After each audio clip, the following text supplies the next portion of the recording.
Magandang umaga, narito na ang PTV Balita ngayon.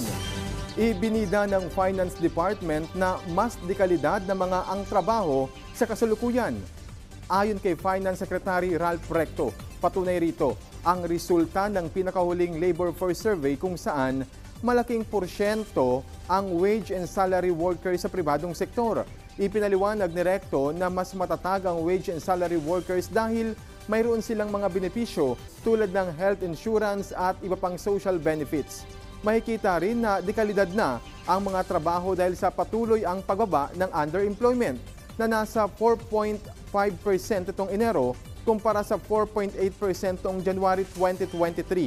Sa kabuuan, sinabi ni Secretary Recto na tumaas sa 95.5% ang employment rate nitong January kumpara sa 95.2% noong Enero ng nakaraang taon. Simula March 28, pansamantala munang ititigil ang operasyon ng Philippine National Railway sa Kamaynilaan para magbigay ng daan sa konstruksyon ng North-South Commuter Railway o NSCR. Apektado ang biyahe mula Tutuban sa Divisoria, Maynila hanggang sa Alabang. Maglalaan naman ang Department of Transportation at LTFRB ng alternatibong ruta para sa mga bus. Para sa mga pasaherong maaapektuhan ng tigil operasyon ng PNR mula Divisoria na daraan ng Recto Avenue, Quirino Avenue, Osmeña Highway, Nichols, SLEX hanggang Alabang and vice versa.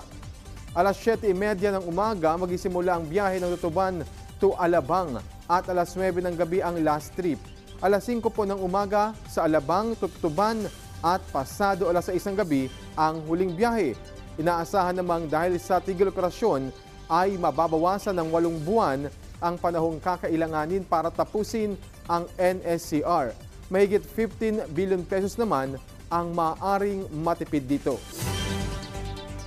At yan po ang mga balita sa oras na ito. Para sa pang updates, i-follow at ilike kami sa aming mga social media platforms. Ako si Alan Francisco para sa Pambansang TV sa Bagong Pilipinas.